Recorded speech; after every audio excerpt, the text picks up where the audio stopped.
অসুবিধা হয় নেকি? নহয়, একো নহয় অসুবিধা। কি ক'বা এই ক্ষেত্ৰত? মানে সকলোখিনি মানে পঢ়াৰ ক্ষেত্ৰতো আৰু শৰীৰৰ সকলোখিনি মানে সময় মিলাব লাগে। মানে পঢ়াৰ মাজেৰেও শাৰীৰিকৰ কাৰণে ব্যায়াম সেইবাৰো নিজৰ মানে সময়খিনি মিলাই ল'ব লাগে। সেইবাবে সেনেধৰণে নাই, নহয়, একো ক্ষতি নহয়। মানে সময়খিনি মিলাই লওঁ মই নিজৰ পঢ়াৰ সময়খিনি আৰু ব্যায়াম বাকীবিলাক। ছাৰে কোৱা মতে ছাৰেও মোক বহুত উপদেশ দিছে সেইবাবে। এটা মই বৰ গৌৰৱান্বিত, কাৰণ এই ক্ষেত্ৰত ইয়াৰ আগতে মোৰ ষ্টুডেণ্ট 3জন পুলিচত পাইছে, এজন মাষ্টৰত পাইছে, আৰু এইবাৰ মই প্ৰথম ছোৱালীৰ ভিতৰত গাঁৱৰ ভিতৰৰ পৰা আহি ইয়াতে বহুত কষ্ট কৰি আমাৰ লগত জড়িত হৈ লেখা পঢ়াৰ মাজেদি মাৰ্চেল আৰ্ট কৰি এই ইণ্ডিয়ান আৰ্মিত ছোৱালী হিচাপে বৰপেটাৰ আমাৰ ক্লাবৰ পাইছে। সেইকাৰণে মই বৰ গৌৰৱ কৰিছোঁ, আৰু ভৱিষ্যতে যাতে মই বাচি থকা সময়ত আৰু 200 এনেকুৱা ছোৱালীক, মোৰ এইটো আশা, 200 ছোৱালীক, 500 ছোৱালীক যাতে মই আৰু চাকৰিৰ ক্ষেত্ৰত সহায় কৰিব পাৰোঁ, এইখিনিয়ে মোৰ আশা। আৰু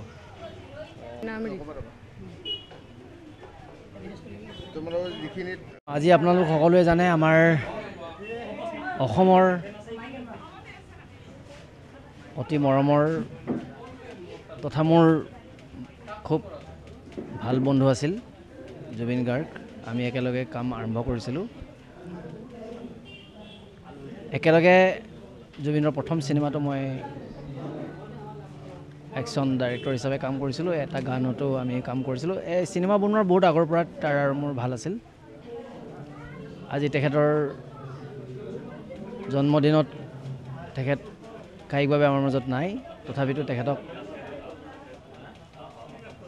অন্তৰৰ ফালৰ পৰা মই অশেষ আজি শুভদিন বুলি ক'ব লাগিব। তেখেতে অসমত জন্মগ্ৰহণ কৰিছিল, কিন্তু যদিও তেখেত নাই আমাৰ মাজত, কিছুদিনৰ আগতে হেৰাই গ'ল আমাৰ মাজৰ পৰা, কিন্তু তথাপিতো আমি সকলোৱেই তেখেতৰ ভালপোৱা, মৰম, শ্ৰদ্ধা ৰাখি, আৰু এজন লগৰ সমনীয়া আৰু লগৰ বন্ধু হিচাপে ময়ো আজি বৰপেটাবাসীৰ লগত আহি ইয়াতে আমাৰ উইং চুন মাৰ্চেল আৰ্টছ এছ'চিয়েশ্যনৰ যোনটো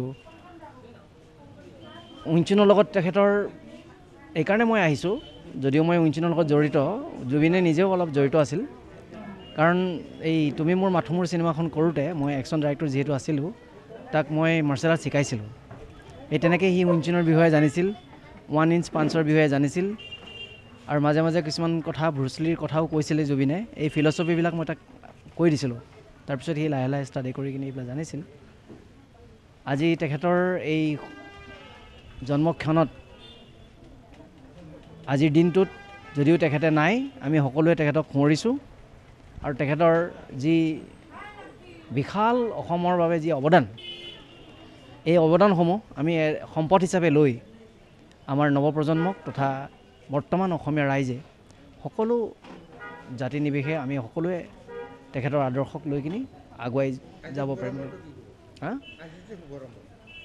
আজি শুভাৰম্ভ এইকাৰণে আপোনাক ক'লোঁ অলপ আগতে, উইং চুনৰ কুংফুৰ লগত তেখেতৰ জড়িত আছিল। তেখেতে নিজেও শিকিছিলে, মোৰ পৰা শিকিছিলে, কাৰণ মই চিনেমাত তেওঁ কিক পাঞ্চবিলাক কৰিব যাওঁতে তেওঁ শিকাইছিলোঁ। গতিকে তেওঁ জড়িত আছিল। আৰু এই শুভক্ষণত যদিও তেখেতে নাই, আপোনালোকে কিছুমান ফটো দেখিছে, ইয়াত জুবিন গাৰ্গ আছিলে আমাৰ হৃদয়ৰ লগত, ইয়াতে বৰপেটাত আহিছিল।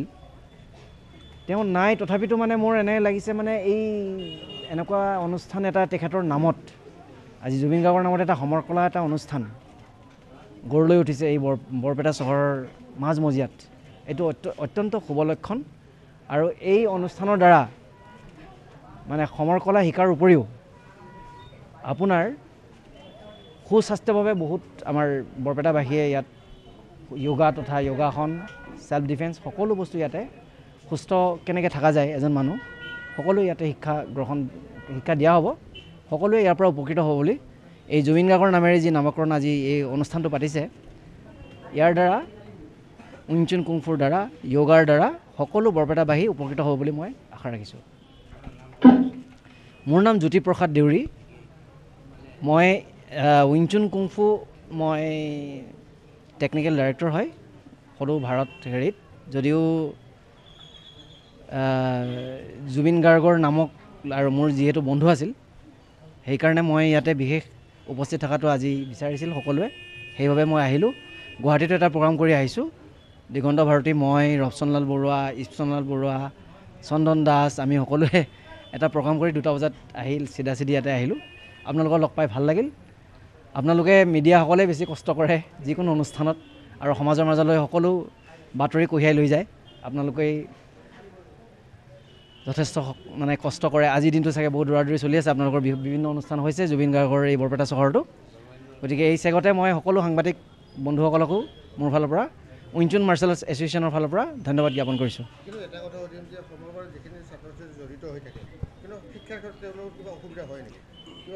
নহয়, মই নিজে অলপ আগতে এজনী ছোৱালীক কৈছিলোঁ যে তাই ক্লাছ এইবাৰ মেট্ৰিক ফাইনেল দিব। মই তাইক এষাৰ কথা কৈছিলোঁ, তেখেতৰ পিতৃ আছিলে লগতে। মই কৈছোঁ পঢ়াৰ টাইমটো এনেকুৱাকৈ তুমি নিজকে ছেগ্ৰিগেট কৰি ল'বা যাতে সমৰকলা শিকাৰ কাৰণে তোমাক ঘৰৰ মানুহে ক'ব নোৱাৰে যে তোমাৰ পঢ়া কম হৈ গৈছে বুলি। মই নিজৰ কথাটো কওঁ, মই ৰাতি একেবাৰে 10টাৰ আগত মোৰ লাইট অফ হৈ যাব, ৰাতিপুৱা 2টা আৰু 1টা বজাত ৰাতিপুৱা মই উঠিমেই, আৰু তাৰ পৰা মই ৰাতিপুৱা 4টা মানলৈকে মোৰ পঢ়াত কাম শেষ কৰি কিনি মই আৰু 1 ঘণ্টা প্ৰেক্টিছ কৰি তাৰপিছত আকৌ পঢ়ি কিনি মই তেনেকৈ মেট্ৰিক পৰীক্ষা দিছিলোঁ। গতিকে মই মোৰ নিজৰ দায়িত্বটো সকলো ছাত্ৰ ছাত্ৰীকো মই সেইটোৱে শিক্ষা দিওঁ, আৰু এইটো এটা ডিচিপ্লিন লাইফ, তেওঁলোকে পিছলৈ ভৱিষ্যতেও গাইড কৰিব পাৰে যাতে সেইটো কাৰণে প্ৰিপেয়াৰ হ'বৰ কাৰণে আমি তেওঁলোকক শিক্ষা দিওঁ। এই ছোৱালীজনী আহিছে, মই তাইকো এই ছেইম আপুনি যোনটো কথাটো সুধিছে প্ৰজিতাকো মই অলপ আপুনি সোধাৰ অকণমান আগতে প্ৰজিতাক এইখিনি শিক্ষাই দি আছিলোঁ।